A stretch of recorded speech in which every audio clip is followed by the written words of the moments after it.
आप सभी को, आप देख रहे हैं ताराचंद क्लासेस।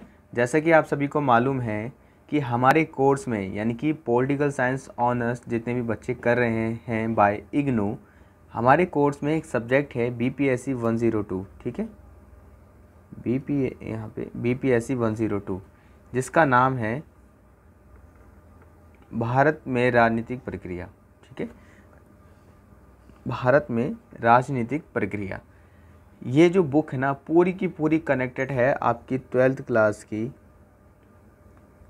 क्लास की सेकंड बुक से। अगर जिन बच्चों ने 12th क्लास की सेकंड बुक को यानी कि स्वतंत्र भारत में राजनीति नाम से जो बुक थी, अगर आपने उसको अच्छे से पढ़ा है तो ये बुक आपको बहुत ही ज़्यादा ईजिली समझ आ जाएगी। आपको जस्ट एक रीडिंग मारने की ज़रूरत है और जो जो आपको इम्पोर्टेंट बातें लगती हैं उनको नोट करते रहना। आप इस सब्जेक्ट को यानी कि जब इसका एग्ज़ाम देने जाओगे तो आपको कोई ज़्यादा डिफ़िकल्टी नहीं होगी। आपको जस्ट रीडिंग तो करनी ज़रूर है। ठीक है, यूँ समझ लो एक अपडेट वर्जन है कि आप उस वाली बुक का, जो आपने सेकंड बुक पढ़ी थी ना 12th क्लास में, उसका एक सेकंड वर्जन है ये बुक, भारत में राजनीतिक प्रक्रिया। यहाँ पर ज़्यादातर राजनीतिक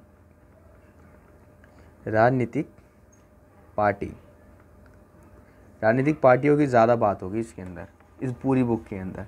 ठीक है, और काफ़ी इजी है। तो चलिए हम इसको स्टार्ट करते हैं। ठीक है, किसी को कोई डाउट हो तो वो कमेंट कर देना। ओके,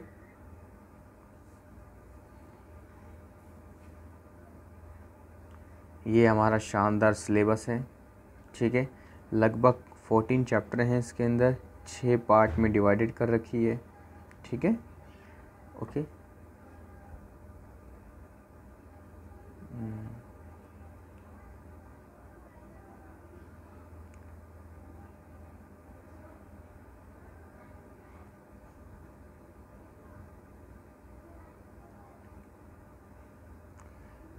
पहले चैप्टर का नाम है राजनीतिक दल और दलीय व्यवस्था। चलिए भाई, इंट्रोडक्शन है ये, चलो इसके बाद रीडिंग करते हैं। लोकतांत्रिक राजनीतिक व्यवस्था में राजनीतिक दल महत्वपूर्ण संस्थाएं होती हैं। वह ऐसे उपकरण हैं जिनके माध्यम से लोग राजनीतिक प्रक्रिया में भाग लेते हैं। ठीक है,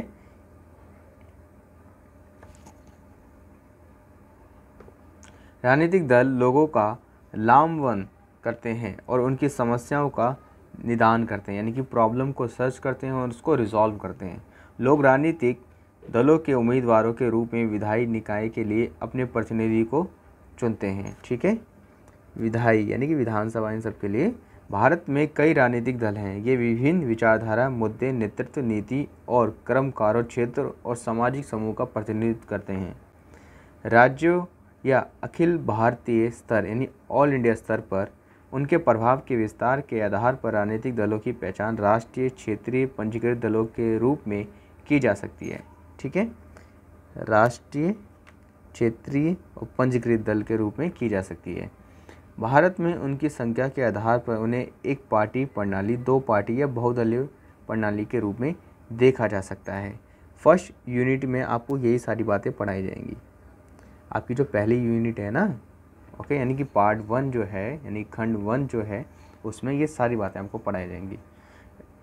इस खंड में 3 इकाइयों जो कि राजनीतिक दलों, दलीय व्यवस्था और लोकतंत्र से संबंधित, इकाई 2 और 3 राजनीतिक दलों और दलीय व्यवस्था के बारे में चर्चा की गई है।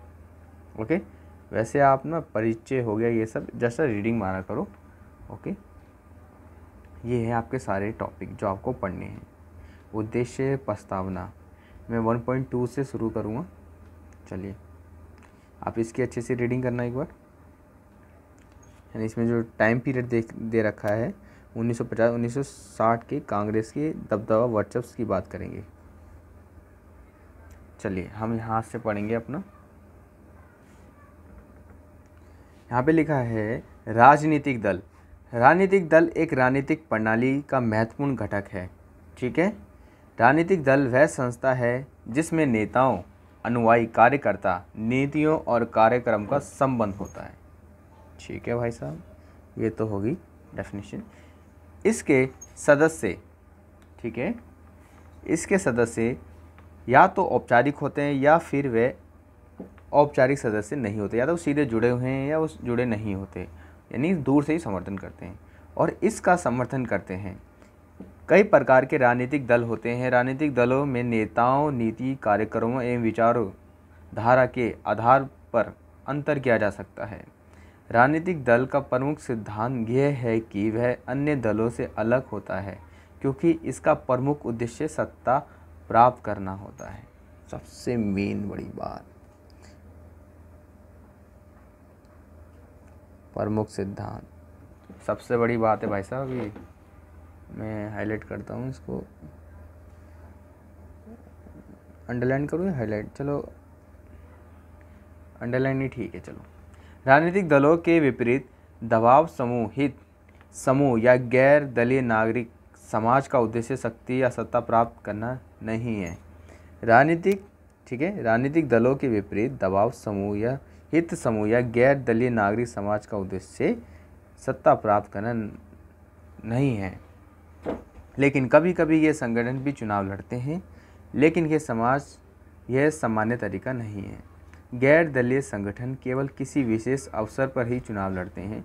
राजनीतिक दलों का व्यक्तियों, राज्यों एवं समाज के बीच महत्वपूर्ण संबंध होते हैं। ऑब्वियसली बात है भाई, राजनीतिक दलों का व्यक्ति, राज्यों या समाज के साथ अटल संबंध रहता है भाई। राजनीतिक दल, सामाजिक प्रक्रिया और नीति निर्माताओं के बीच घनिष्ठ संबंध होता है। राजनीतिक दल, सामाजिक प्रक्रिया और नीति निर्माताओं के बीच घनिष्ठ संबंध, जो पॉलिसी वगैरह बनाने में राजनेताओं की हेल्प करते हैं।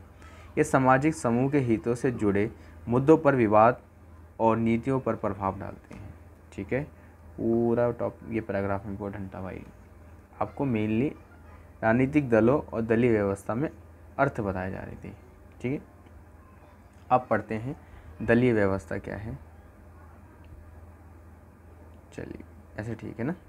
हाँ, दलीय व्यवस्था अर्थ देश में कई राजनीतिक दलों से संबंधित है। राजनीतिक व्यवस्था में उपस्थित पार्टी की संख्या के आधार पर आमतौर पर एक दलीय प्रणाली, द्विदलीय प्रणाली एवं बहुदलीय प्रणाली के रूप में वर्गीकृत किया जा सकता है। ठीक है, नहीं एक, दो और बहुत सारी पार्टी। जैसा कि उनके नामों से पता चलता है कि लोकतंत्र में एक दलीय, बहुदलीय और बहुदलीय व्यवस्था होती है। भारत में आमतौर पर पार्टी की पहचान उनके प्रदर्शन का स्तर और सरकार में उनकी मौजूदगी से लगाया जा सकता है। ठीक है, ये हम क्या करते हैं, भारत में आमतौर पर पार्टी की पहचान उनके प्रदर्शन का स्तर, सरकार में उनकी मौजूदगी से लगाया जा सकता है। और आजकल तुम वर्तमान में देख सकते हो कि सरकार कितना शानदार काम कर रही है। ठीक है, बहुत ही शानदार। एक से अधिक दल उपस्थित एवं लोकतांत्रिक और बहुदलीय समाज की विशेषताएं हैं। कई दलों की उपस्थिति भारत में एक महत्वपूर्ण दलीय प्रणाली की विशेषता रही है। ठीक है, 1950 के बाद से भारत में पार्टी प्रणाली की संख्या में बदलाव देखने को मिला है, जैसे कि आप भाग 1.3 में पढ़ेंगे। आज़ादी के बाद के पहले दशक में केवल कांग्रेस पार्टी का ही वर्चस्व प्रभुत्व था। वो तो रहना ही था, क्योंकि आज़ादी से पहले की सरकार है ये। ठीक है, ये एक दलीय प्रभुत्व का युग था। ठीक है, ये जो टाइम पीरियड था भाई, एक दलीय, लेकिन एक से अधिक दलों की अनुपस्थिति का नहीं। उस टाइम भी बहुत सारे दल थे, क्योंकि बहुत सारे जो नए नए दल बने हैं वो कांग्रेस से ही निकले थे। ठीक है, 1950 से 1960 के दशक की अवधि और रजनी कटोरी ने, ठीक है, रजनी कटोरी, इनके बारे में आप गूगल कर सकते हो, बहुत ही अच्छी पर्सन थे ये, रजनी कोटारी। ठीक है, रजनी कोटारी ने एक दल के वर्चस्व का युग बताया। इस युग के कांग्रेस के वर्चस्व का युग कहा गया। एक पार्टी के प्रभुत्व का मतलब ये नहीं था कि भारत में केवल एक ही दल था। इसका यह हुआ कि भारत में कांग्रेस के अलावा, ठीक है, भारत में कांग्रेस के अलावा अन्य दल भी मौजूद थे, जैसे भारतीय कम्युनिस्ट पार्टी ऑफ इंडिया, विभिन्न समाजवादी दल, स्वतंत्रता दल, ये रिपब्लिकन नहीं, Republic Party of India and Jana Sangh. लेकिन इन सब में कांग्रेस पार्टी सभी राज्यों में उपस्थित थी। इसने केंद्र एवं राज्य में सरकारों का भी नेतृत्व किया था। 1960 के दशक तक अंत में कांग्रेस पार्टी का वर्चस्व कम हो गया। 1967 चौथा आम चुनाव, ठीक है, फोर्थ इलेक्शन जब हुआ था, फोर्थ इलेक्शन, तो कई सारी हार हो गई थी क्योंकि कई सारे राज्यों में कांग्रेस की सरकार बुरी तरीके से हार गई थी। 1967 के चुनावों में 8 राज्यों में इसे हार का सामना करना पड़ा था। उस वक्त से कांग्रेस के अलावा कई गैर कांग्रेस पार्टी ने केंद्र एवं राज्य में सरकार बनाई, ठीक है।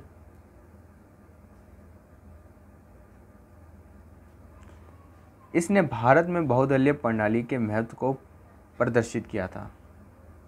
वैसे ये सारे क्वेश्चन जो हैं, ये वाली लाइन जो एमसीक्यू में आती है। द्विदलीय व्यवस्था केवल 2 दलों के वर्चस्व को दर्शाता है।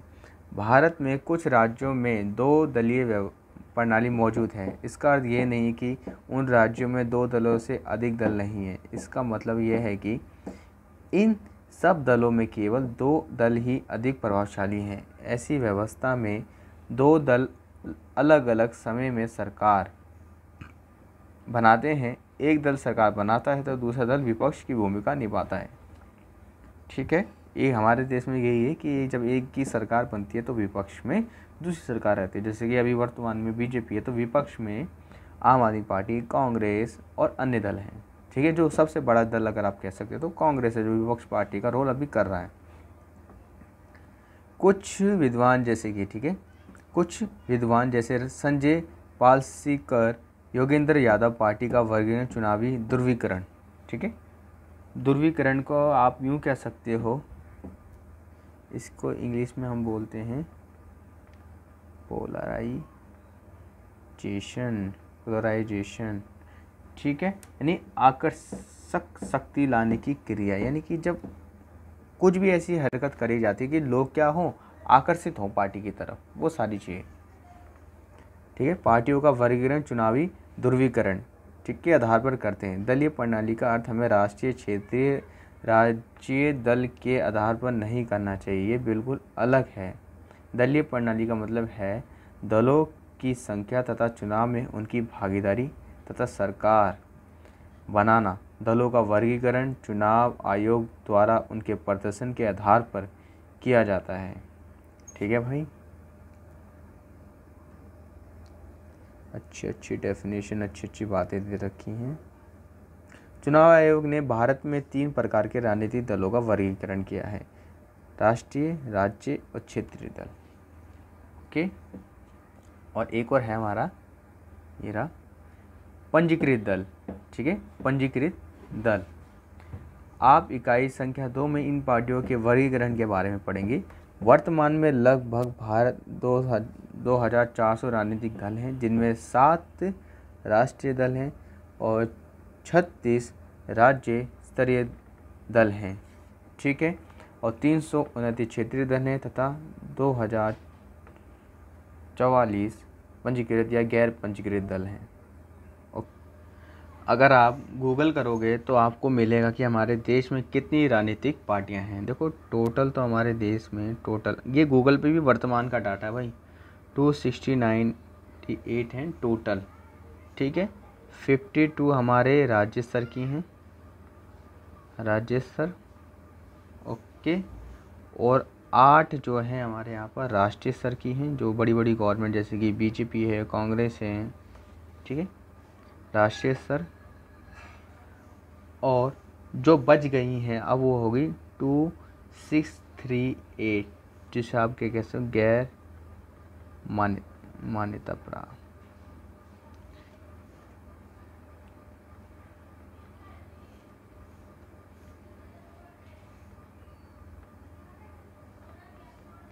ठीक है। इनका जो पंजीकरण होता है वो चुनाव आयोग के पास रजिस्टर रहता है, ठीक है। चलिए आगे बढ़ते हैं। भारत में दलीय प्रणाली एवं राजनीतिक दलों का विकास। भारत में राजनीतिक दलों का उदय स्वतंत्रता आंदोलन के समय हुआ था। उस वक्त वे स्वतंत्रता आंदोलन में शामिल थे, ठीक है। उस समय इन दलों ने विधानसभाओं के चुनाव भी लड़े थे। स्वतंत्रता प्राप्ति के बाद कांग्रेस एक मजबूत पार्टी के रूप में उभरी। स्वतंत्रता आंदोलन के दौरान कांग्रेस एक महज आंदोलन था, लेकिन आज़ादी के बाद में एक पार्टी बन गई। ठीक है, इसका मतलब यह था कि कांग्रेस का मकसद केवल आज़ादी हासिल करना नहीं था, बल्कि चुनाव लड़ना एवं सरकार बनाना था। ठीक है, स्वतंत्रता पार्टी के बाद भारत में कई वर्षों तक राजनीतिक व्यवस्था का विकास हुआ। ठीक है, हालांकि उस समय भी एक दलीय व्यवस्था नहीं थी। 1950 से 1960 के बीच हालांकि कांग्रेस पार्टी का ही वर्चस्व रहा। अन्य दलों की स्थिति ठीक नहीं थी, यानी कि विपक्ष जो था ठीक नहीं था, कमज़ोर ही था एक तरह से कह सकते हो, क्योंकि कांग्रेस पार्टी के अंदर सारे तरह के लोग थे, उनका समर्थन भी काफ़ी कम था। स्वतंत्रता पार्टी के बाद भारत में 3 प्रकार की दलीय प्रणाली देखने को मिली। एक दलीय प्रणाली का वर्चस्व, द्विदलीय प्रणाली का वर्चस्व, बहुदलीय प्रणाली का वर्चस्व। अब हम पढ़ते हैं एक दलीय का मतलब क्या होता है। लगभग 2 दशकों तक भारत में ठीक है पार्टी का ही प्रभुत्व रहा था। हालांकि कई अन्य दल भी उस वक्त मौजूद थे, लेकिन ज़्यादातर राज्यों में तथा केंद्र में कांग्रेस पार्टी की सरकार थी। इस प्रकार गैर कांग्रेसी पार्टी केवल विपक्षी पार्टी थी राज्य एवं केंद्र में, सिवाय केरल के जहां सीपीआई भारतीय कम्युनिस्ट पार्टी की सरकार थी। ठीक है, जहां पर इमरजेंसी का प्रावधान यूज़ करके सरकार को घेरे भी दिया गया था। आप सबको मालूम होगा कि आपने सेकंड बुक में था ये। जैसा कहा गया कि कांग्रेस पार्टी एक अकेली पार्टी थी जिसका समर्थन देश के सभी राज्यों में था। रजनी कोटारी, सॉरी मैं नाम गलत ले लेता बार बार इनका, तो ये जो थे हमारे रजनी कोटारी, आप सबको पता ही होगा, अगर आपको नहीं पता, ये एक शिक्षक भी थे। ठीक है, एक लेखक थे और एक राजनीतिक विचारक भी थे। ठीक है, तो बहुत ही ग्रेट पर्सन थे। आप इनके बारे में गूगल ज़रूर करना और आराम से इनके बारे में पढ़ना।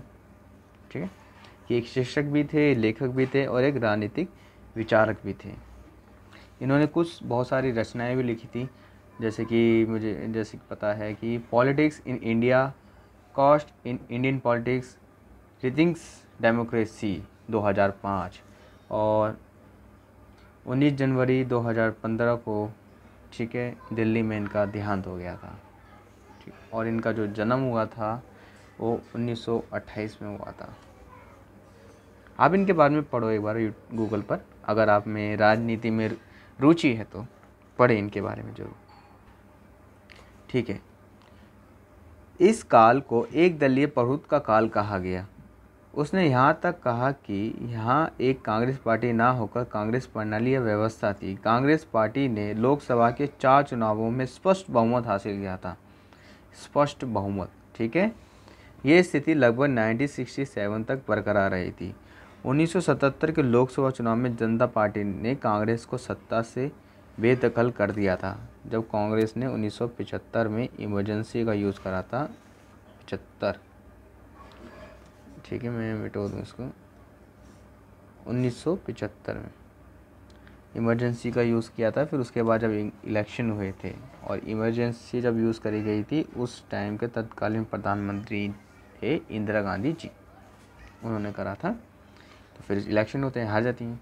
इस समय तक कई राज्यों में कमोवेश, ठीक है, कमोवेश का मतलब होता है मोरलेस, यानी कि ऑलमोस्ट, लगभग भारत में एक दलीय प्रभुत्व कायम था।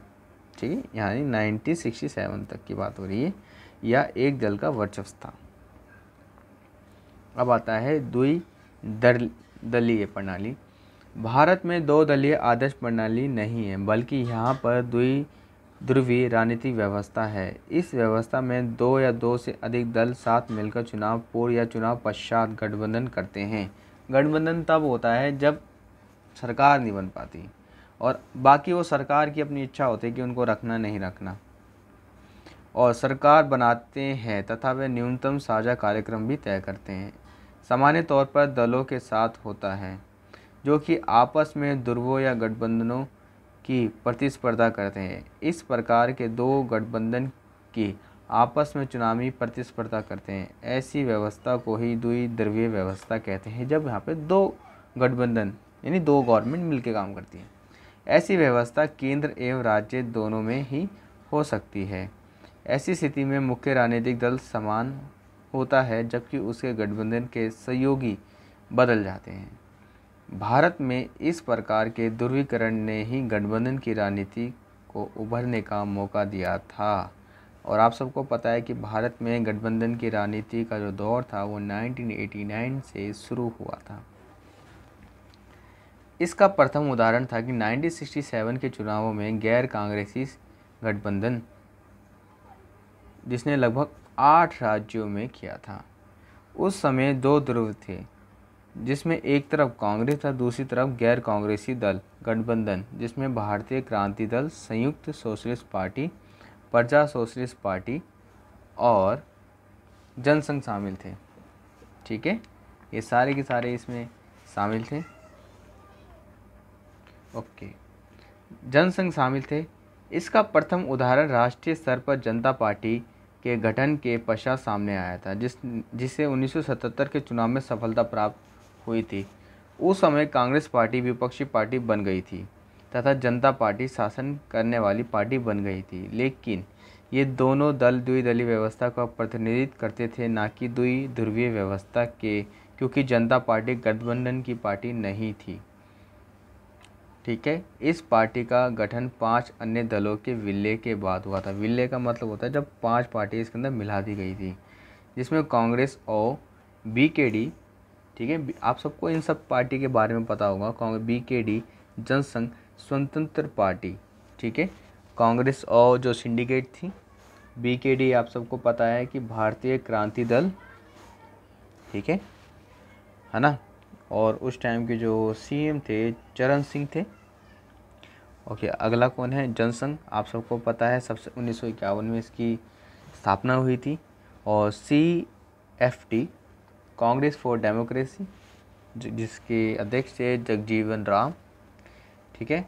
और जनसंघ आगे चल के जनता पार्टी, RSS, स्वतंत्र पार्टी, इन सब का निर्माण हुआ। ठीक है, कांग्रेस इसका प्रमुख प्रतिद्वंदी था। कांग्रेस इसका प्रमुख प्रतिद्वंदी यानी कि कॉम्पिटिटर, हटाओ इसको। इस प्रकार जनता पार्टी एवं कांग्रेस पार्टी ने दो दलीय व्यवस्था का प्रतिनिधित्व किया था। यह व्यवस्था 1977 से 1980 तक कायम रही, जब तक कि केंद्र में जनता पार्टी की सरकार थी। लेकिन बाद में गठबंधनों में द्विदलीय ना होकर द्विध्रुवीय व्यवस्था का अनमन हुआ था। 1990 में भारत में, ठीक है भाई साहब, 1990 के बाद भारत में कई प्रकार के गठबंधन हुए। प्रमुख राजनीतिक दलों जैसे कांग्रेस और बीजेपी की असफलता के कारण इन दलों द्वारा चुनावों में बहुमत हासिल न करने के कारण कई अन्य छोटे छोटे दलों को एक साथ लाने का मौका दिया। 1996 में ऐसा ही उदाहरण देखने को मिला, जब 13 पार्टियों को मिलाकर संयुक्त मोर्चा बनाया गया। ठीक है, संयुक्त मोर्चा। इसी प्रकार 1999 में लोकतांत्रिक गठबंधन यानी NDA, एक UPA की सरकार और एक NDA की सरकार बनाया गया, जिसमें बीजेपी प्रमुख घटक दल था। ऊपर वाले में कांग्रेस था, नीचे वाले में बीजेपी था। NDA और UPA की सरकार 1989, 1990, 91, 2009, 2004 केंद्र में गठबंधन की सरकार बनी थी, जिसमें कई दल शामिल थे। लेकिन 2004 के बाद गठबंधन सरकार में एक प्रमुख दल शामिल था। ठीक है, जैसे कि उदाहरण के तौर पर 2004 और 2009 में कांग्रेस पार्टी के नेतृत्व में UPA की सरकार थी, जिसमें कांग्रेस के अलावा अन्य कई दल शामिल थे। और 2014 में बीजेपी के नेतृत्व में NDA की सरकार बनी थी, उसमें भी कई दल शामिल थे। राज्य में भी इसी प्रकार के ध्रुवीकरण देखने को मिला। ठीक है, जहाँ पर क्षेत्रीय पार्टी के इर्द गिर्द गठबंधन बनाए गए। ध्रुवीकरण का मतलब एक चुंबकीय खिंचाव भी कह सकते हो। ठीक है, उदाहरण के लिए उड़ीसा में बीजेपी एवं कांग्रेस के बीच मुकाबला, जम्मू कश्मीर में PDP, ठीक है, और नेशनल कांग्रेस तथा केरल में वाम मोर्चा और कांग्रेस के बीच मुकाबला इत्यादि, ये सब कंपटीशन हुआ था। ओके, अब आगे पढ़ रहे हैं हम। बहुदलीय एवं बहुद्रव्य दलीय व्यवस्था, बहुत सारी पार्टी अब आई। ठीक है, सारा का सारा टाइम पीरियड 1967 के बाद का ही शुरू होगा। 1967 से भारतीय राजनीतिक व्यवस्था में काफ़ी परिवर्तन आया। चुनावों में कांग्रेस की पराजय तथा पार्टी में हुए विभाजन ने कांग्रेस को कमज़ोर बना दी। कई सारी जो पार्टियां निकली हैं वो कांग्रेस से ही निकली थी। फिर 1967 के बाद और विघटन शुरू हो गया। इसका प्रमुख कारण क्षेत्रीय दलों के उभार के रूप में भी देखा जा सकता है। भारत में इसने बहुदलीय व्यवस्था के उदय का रास्ता बनाया। हालांकि बहुदलीय प्रणाली कांग्रेस के वर्चस्व के समय में भी थी, लेकिन उनकी भूमिका भारतीय राजनीति में नगण्य, बहुत ही खराब। ठीक है, बहुदलीय व्यवस्था के उदय का प्रमुख कारण समाज में हो रहे बदलाव का भी असर था। समाज में नए मुद्दों का उभार तथा क्षेत्रीय नेताओं का भी उदय भी इसी दिशा का प्रमुख कारण था। क्षेत्रीय नेताएं भी बहुत सारे आ रहे थे। इन नेताओं ने क्षेत्रीय दलों का गठन किया। कुछ प्रमुख नेताओं के उदय जैसे यूपी में चरण सिंह, हरियाणा में राव वीरेंद्र, उड़ीसा के बीजू पटनायक, महाराष्ट्र में बाल ठाकरे। ठीक है, 1960-1970 के दशक में क्षेत्रीय पार्टियों का गठन किया था। बाल ठाकरे सर ने मराठी समुदाय के लिए बहुत काम किया और आज भी उनके बेटे हैं वो कर रहे हैं काम। ठीक है, यानी क्षेत्रीय पार्टी जो समूह को, किसी विशेष वर्ग को रिप्रेजेंट करके आगे आया हो। ठीक है, उसके बाद के काल में इनकी संख्या में इजाफा होता गया। उत्तर भारत में बीएसपी, ठीक है, जो अल्पसंख्यकों के लिए ज़्यादा रिप्रेजेंट करती है, बीएसपी एसपी का गठन। पश्चिम बंगाल में टीएमसी, ठीक है, जबकि आज सबको पता है बंगाल में चुनाव जीते हैं, बहुत शानदार जीत हो रही हैं। प्रमुख उदाहरण है बहुदलीय प्रणाली भारत में केंद्र एवं राज्य दोनों में स्थित है। ये दल भारत की राजनीतिक, सांस्कृतिक, सामाजिक, आर्थिक विविधता प्रतिनिधित्व करते हैं। याद रखना भाई, क्षेत्रीय दल किसको रिप्रेजेंट करते हैं? इन सारी चीज़ों को। भारत में बहुदलीय व्यवस्था का प्रमुख आधार सिर्फ उनकी विचारधारा एवं नीति नहीं रही है, परंतु राजनीतिक लाभ भी रहा है। जहां पर एक प्रमुख पार्टी इसकी प्रमुख मॉडल एजेंसी होती है, इसी तरह का गठबंधन बहुदलीय व्यवस्था का प्रतीक है। बहुदलीय व्यवस्था बहुद्रव्य व्यवस्था के रूप में भी जानी जाती है।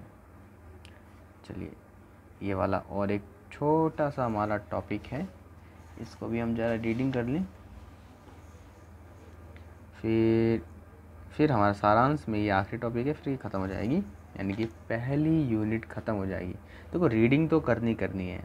अगर आपके पास बुक नहीं है तो आप मेरे साथ करें, अगर आपके पास डिलीवर होगी तो अच्छी बात है, नहीं हुई तो नेट से डाउनलोड करें। रीडिंग ज़रूर करें, या तो वीडियो देखते रहें, सब्सक्राइब करें, लाइक करें, शेयर करें, जो आपको अच्छा लगता है। भारत में राजनीतिक दल, दलीय व्यवस्था और लोकतंत्र। राजनीतिक दल एवं लोकतंत्र का नज़दीकी संबंध है। यह संबंध लोकतंत्र के विभिन्न मानकों में प्रतिबंधित होते हैं, जैसे नीति निर्माण में लोगों की भागीदारी, उनकी लामबंदी। ठीक है, लामबंदी का मतलब होता है एक तरह का संग्रहण, कैसे संग्रहण, या फिर आप कह दो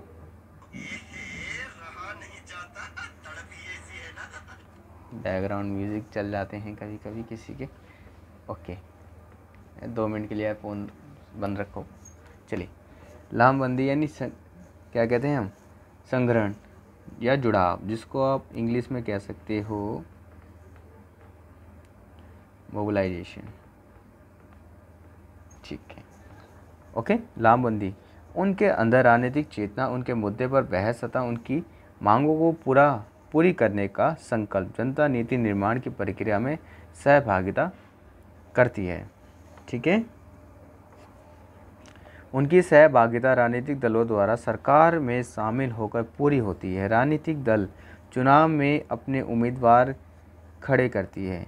ठीक है, इस प्रकार राजनीतिक दलों द्वारा खड़े किए उम्मीदवार ही लोगों के लिए नीति निर्माण में सहायता करते हैं। ये उम्मीदवार ही संसद सदस्य एवं विधानसभा के सदस्य के तौर पर लोगों का प्रतिनिधित्व करते हैं, यानी कि जो जीत के आते हैं, जिनको वोट के द्वारा चुना जाता है। राजनीतिक दल ही सही तौर पर निर्णय निर्माण की भूमिका निभाने का उपकरण होते हैं। ये संभव नहीं कि सभी लोग चुनाव में भागीदारी करें, क्योंकि लोगों की संख्या अधिक है। वे अपने प्रतिनिधियों के प्रत्याशियों के अलावा भी लोग अपना प्रतिनिधि गैर राजनीतिक व्यक्ति को भी चुन सकते हैं। ऐसे व्यक्ति को भी चुन सकते हैं जो गैर राजनीतिक है, यानी राजनीति में नहीं है। इन उम्मीदवारों को स्वतंत्र उम्मीदवार के तौर पर जाना जाता है, लेकिन वास्तव में राजनीतिक दलों के उम्मीदवार ही सही तौर पर प्रतिनिधि माने जाते हैं।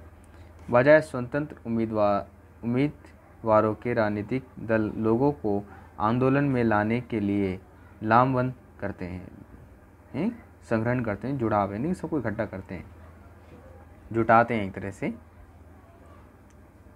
लोकतंत्र में विपक्षी दलों का यह दायित्व है कि वे सरकार की नीतियों की आलोचना करें। आज खुद देख लो, वर्तमान में मीडिया सब कोई करता ही नहीं है।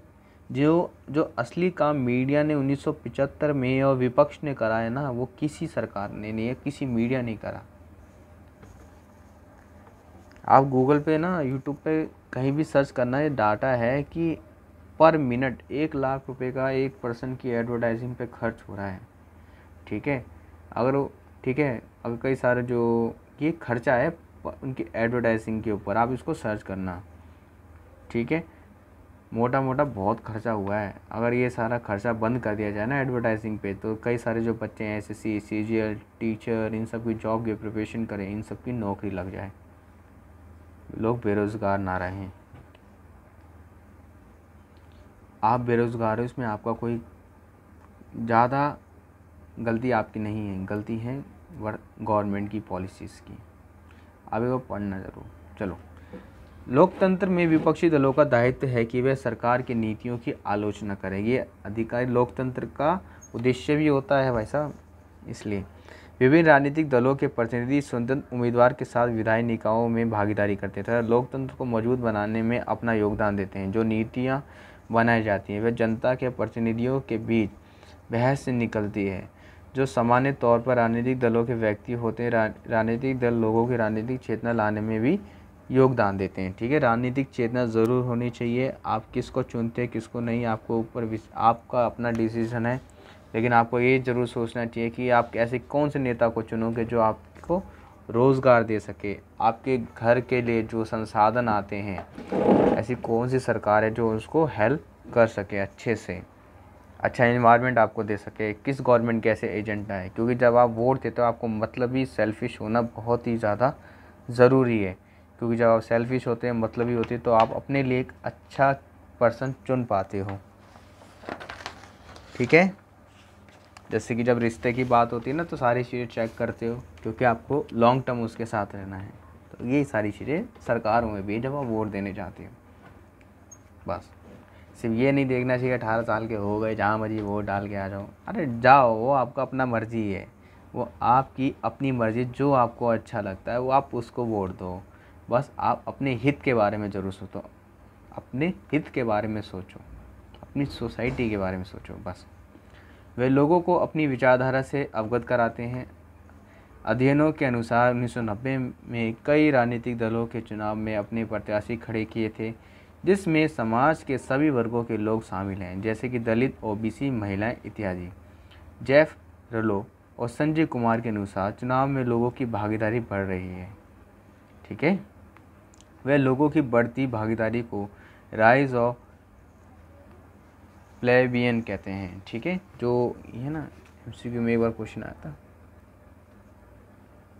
चुनाव में लोगों की भागीदारी बढ़ रही है, वे लोगों की बढ़ती भागीदारी को राइज ऑफ प्लेबियन कहते हैं।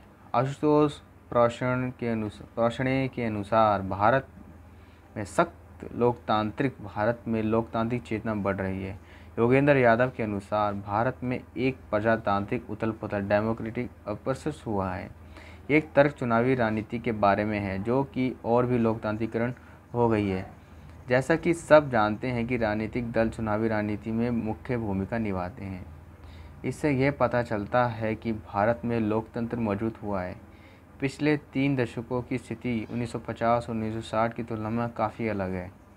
उस समय समाज के बहुत वर्ग राजनीति अपना दबदबा रखते थे, ठीक है। लेकिन दलीय व्यवस्था में बदलाव के कारण अनेक राजनीतिक दलों के उदय के बाद दलित पिछड़े वर्ग में चेतना जागृत हुई है, ठीक है। इसमें लोकतंत्र को पिछले कुछ दशकों में और मजबूत किया है। और सही बात है, अल्पसंख्यक दलित पिछड़े वर्गों को लोगों को हमें इम्पोर्टेंस देनी चाहिए और वो आगे भी आने चाहिए। तो ये सारांश है, पूरी समरी है कि हमने इस चैप्टर में पढ़ा क्या। तो आप इसकी अच्छे से रीडिंग करें, ओके। तो हमारा ये चैप्टर ख़त्म होता है। मिलेंगे आपसे नेक्स्ट वीडियो में भारत में राजनीतिक दल, ठीक है, भारत में राजनीतिक दल इस चैप्टर के साथ। वीडियो आपको अच्छी लगी हो, ठीक है, तो लाइक करें, शेयर करें, सब्सक्राइब जरूर करें, ठीक है। Okay, bye.